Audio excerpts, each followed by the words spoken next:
I'm going to teach you some useful work expressions that you can use to sound more natural and professional. And I'm not talking about very formal expressions, but ones that you can use and are likely to come across in just everyday conversation when at work. And I think that it's going to become clear and obvious as to how to use the expression and that you'll be able to put two and two together. So let's begin with that expression right there, to put two and two together. It means to draw an obvious conclusion from what is known or evident. So perhaps there's some problem or situation or issue, and you are just able to look at the information and come up with a sensible conclusion. Perhaps I say, well, how did you know that she was not at home? And you tell me, well, her car is not in the driveway, so I just put two and two together. Or, well, how did you know that he was stealing from the company? Well, he was acting a bit strange. I put two and two together. And maybe you're wondering how I know that you are going to hit the like button. This is because I'm teaching you these amazing expressions, and I'm just putting two and two together that you will go ahead and do this, and that is a sensible conclusion. At least I hope so. When pronouncing this phrase, and this is very important, especially to sound natural, often the word and is reduced, and it's just going to sound like n. Put two and two together. This happens when people are speaking a little faster, it gets reduced, and they just say the phrase as one group. To put two and two together. I want you to listen for it. How do you know that Mary is Charlotte's mom? C.C. Drake, Mary Drake. Did I just put two and two together? And when he saw me with you, he could have put two and two together. We were getting kind of close. He was around a lot. Put two and two together and figured it out. Now, I know that you are someone who would like to build your vocabulary, improve your overall English fluency, and I can help with that. So let's put two and two together. Please subscribe, turn on notifications. That way I can become your teacher. My name is Wes. The channel is Interactive English. It's all about trying to help you reach your fluency goals. And I promise, if you subscribe and you watch these video lessons, you're going to improve and you're definitely going to make some headway. And let's continue with that expression right there, to make some headway. It means to make progress towards achieving something. So this is a good thing if you are making headway, and it really does have a positive connotation. So perhaps your boss asks you, hey, can you give me an update on the project? And you say, I'm really making some headway. That's a good thing. Or if your supervisor says, hey, how's the report coming along? And you say, well, unfortunately, I haven't made much headway. In that case, it's not so good because you're not making much progress. For pronunciation, it's pretty simple and straightforward. You're just going to say one word right after the other to make headway. Seem like you're trying to rush the process. Good. Now we can make some headway. I'm making headway with the Republicans on the committee. Yes. Yes, Cooper is making a lot of headway in the VC world. Now, if you would like to make some headway when it comes to your pronunciation and speaking skills, I know of a great app that can help. So let me quickly tell you about the sponsor of today's lesson, ELSA Speak. This is an amazing app to help you fine-tune your pronunciation as well as get some speaking practice. And I want to show you a really cool feature when you join ELSA Premium, because you can have an in-depth conversation using their AI feature. As you can see, there are different AI conversations, but let's create our own role play, something work-related. What kind of role play scenario would you like to do? I want to have a conversation with my supervisor at the office, and my supervisor is asking me to give an update on a project that I have been working on. Hi there, how's the project coming along? It's going well, and I think my team right now, we're making some serious headway. That's great to hear. Can you share some specific progress you've made recently? Well, we have come up with a few different marketing campaigns that I think are very innovative, and we will present them to our client at the end of the month. Good job on developing innovative marketing campaigns. I'm looking forward to seeing the final presentation to the client. Thanks, I appreciate it. I will definitely give you an update at the end of the month once the project is starting to wrap up. I gotta head to another meeting right now, but I appreciate your support. Role play completed. We are computing your feedback. And then after the role play, you get a full assessment of your conversation, giving you meaningful feedback when it comes to pronunciation, vocabulary, and grammar. So join ELSA Premium today by clicking on the link in the description, and you can get 50% off a 1-year membership. If you want to improve your speaking skills, this is a great way to make some serious headway. So check out my special link, get an ELSA Premium membership, and take your speaking skills to the next level. Let's get back to our lesson and continue with the expression in a nutshell. This means very briefly or giving only the main point. Now, this is a pretty casual expression. You can use it in a variety of contexts, but you could also use it at work as well. Of course, if you are in a very formal situation, maybe giving a presentation, you could use other phrases that have the same meaning: in brief, in short, to sum up. But work doesn't always have to be very formal. Perhaps someone asks you, how did you land the new client? You could say, in a nutshell, I just showed them how they can expand their business. Or maybe someone asks, hey, what went wrong? And you say, in a nutshell, everything. Everything went wrong. When pronouncing this phrase, there is some linking that may occur. This is when we link the final consonant sound of one word with the beginning vowel sound of the next word. So we can link the final consonant sound in with the vowel sound in the article in. It's like we're moving that consonant sound over. In a nutshell. In a nutshell. And you're asking me not to tell your wife. In a nutshell. I've heard very little about you. Rich kid, new promotion. Well, that's me in a nutshell. Then we have the expression to circle back to something. I like this one perhaps because I feel like I use it quite often. This means to return to a conversation or discussion at a later time.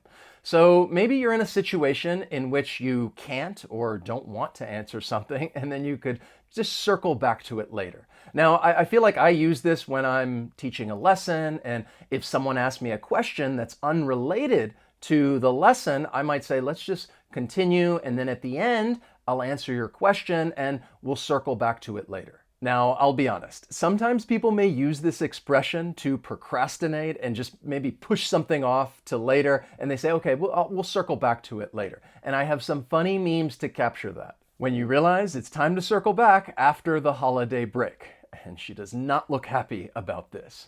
Or, let me circle back to you on that. And in this case, it's like this person is saying, I have no intention of actually answering your question. This is a picture of the White House press secretary, and whoever has this position, they would use this quite often. They don't want to answer the question, and they'll say, okay, let me circle back to you on that. And then me waiting for all those circle backs. I love it. For pronunciation, again, I think this expression is pretty straightforward: to circle back to something. Here are some more examples. Okay, this seems like a whole sidebar, so we're gonna circle back to that. Let me talk to him. I'll circle back. The left engine was lost in the crash due to excessive damage, but we can circle back to that later. Then we have in light of something. This just means because of, and there are some common collocations with this expression: in light of recent events or in light of recent developments. Now, in a work context, someone may use this to introduce some type of change, and it is a little more formal, and perhaps they're using it because something bad happened. So I could say, in light of recent events, employees are asked to take care of their belongings. Maybe something was stolen. Or in light of recent developments, the CEO decided to step down.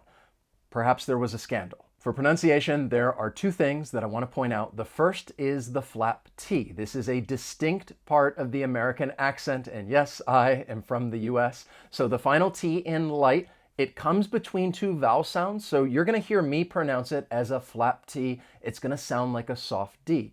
And then I can link the flap T with the vowel sound in of, light of, in light of recent events, or in light of recent developments. Just listen for those two things. In light of recent events, I'd say your position is untenable. I'm sorry, but in light of recent events, I feel more safe with it in my office. Now, Bart, in light of your recent service to the school, I've decided to be lenient. Next is to put one's best foot forward. This means to make a good impression or to try one's best. So at work, you might use this if you're starting a new job or a new position. Maybe you're working with new people and you want to make a good impression, so you want to put your best foot forward. Here are some great quotes using this expression. Putting your best foot forward at least keeps it out of your mouth. All right, I thought this was funny. If you put your best foot forward and overcome your fears, you will surely attain the heights of success. Very inspirational. I can certainly see this on some company wall. And finally, when we put our best foot forward, the other one had better be good enough to stand on. Very philosophical, but still true. For pronunciation, I just want to point out that elision may occur. This is when sounds or syllables get removed. Now, often this may happen with either the t or d sounds when they come between two consonants. So the final T in best, it comes between two consonants, so it's going to elide, and you're not really going to hear it. To put your best foot forward. You can listen to these other examples. This is our time to soar. We need to put our best foot forward. So, if we're going to be putting our best foot forward, should we just be sending our worst employees home? I just want to make sure we put our best foot forward. Only launch once. The next expression is definitely one that I can relate to, and that is to jump the gun. This means to do something too soon or before the appropriate time. So the origin of this expression comes from, well, racing. At the start of the race, the official starter will fire a gun. Now, if you start running before you hear the gun, then you're running too soon. You jump the gun. Like I said, we can all relate to this expression, and it's certainly one that you can use in a work context. I could say, yeah, I jumped the gun and started working on the project before getting approval. To give you a little more context as to how this expression is used, here are some news headlines. Did Seattle jump the gun on World Cup bid? Wait and see. Ground transportation operators won't jump the gun over rate rise demands. And don't jump the gun, we may not need a new law to shield us from AI harms. For pronunciation, it's pretty straightforward, so let's go ahead and listen to some video examples. Paramount is already planning a sequel to The Godfather. We're jumping the gun.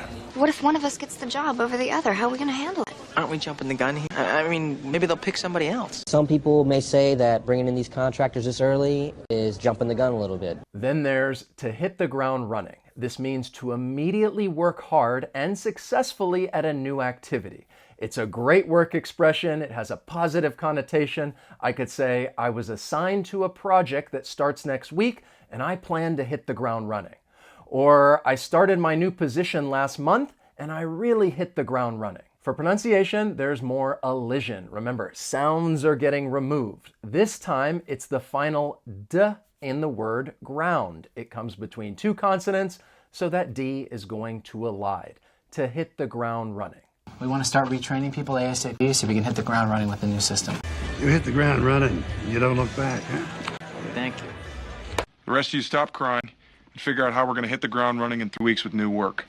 The next expression is to put something on the back burner. This refers to something that is temporarily not being dealt with or considered, especially because it's not very urgent or important. Now, this fun expression comes from multiple burners on a stove, and if something is on the back burner, then it's not the primary focus. It's not something that you have to deal with right now. You can see that pot right there. It is on the back burner. Now, often, but not always, the something may be it. So it's like you're talking about some topic and then you want to deal with it later and you say, well, let's just put it on the back burner. At work, maybe you want to ask your boss for a raise. You've been there for a while. You say, look, it's time.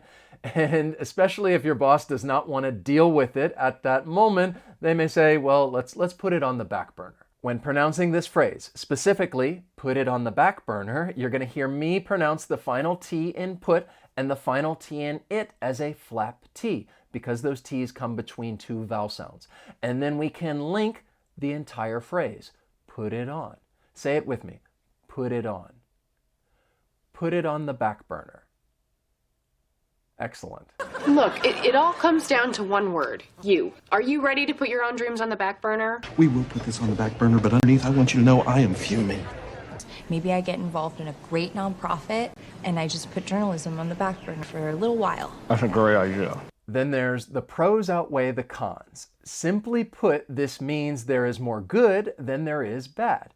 Now, this expression is the combination of the verb outweigh, meaning to be greater or more important than something else, along with the binomial pair pros and cons, referring to the advantages and disadvantages. So you might use this when you're evaluating something, the advantages and disadvantages, and you come to the conclusion and say, well, the pros outweigh the cons. I could say, I'm in favor of this new applicant because his pros outweigh the cons. Or I think the new work policy will be beneficial to the company because the pros outweigh the cons. Now, you could say the opposite, the cons outweigh the pros, but I don't think it's as commonly used. We can see right here using Ngram Viewer that it's more common to use the expression, the pros outweigh the cons. For pronunciation, more linking may occur. We can link the final consonant sound in pros with the vowel sound in outweigh. The pros outweigh the cons. Let's weigh the pros and cons together. Linda laid out all the pros, and they clearly outweigh the cons. Okay, not perfect, but the pros outweigh the cons. Agreed. Then there's to make up for lost time. This means to do something faster or more often to compensate for not having done it quickly or often enough before. When it comes to work, there may be a variety of reasons as to why you may need to make up for lost time. You may need to make up for lost time if you extend your vacation by another day. Or you may need to make up for lost time if you fall behind schedule and you need to meet a deadline. Or you may need to make up for lost time if you tell a lot of people that you will circle back to them and then you need to actually start circling back. For pronunciation, two things. We can link the final consonant sound in make with the beginning vowel sound in up, make up. And then the word for is often reduced and it's just going to sound like fur. It's a much softer sound to make up for lost time. Once again, I want you to listen for those two things. I basically missed out on 6 years of Hazel growing up. Just making up for lost time.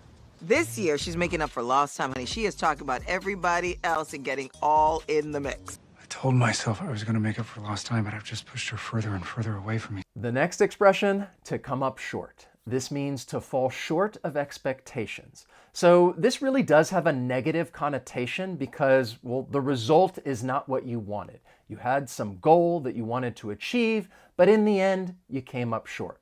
Now, I'll be honest, often you will use this expression in the context of sports.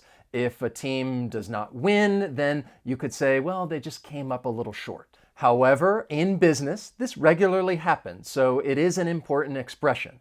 I could say, this quarter, we didn't meet our quota. We came up short.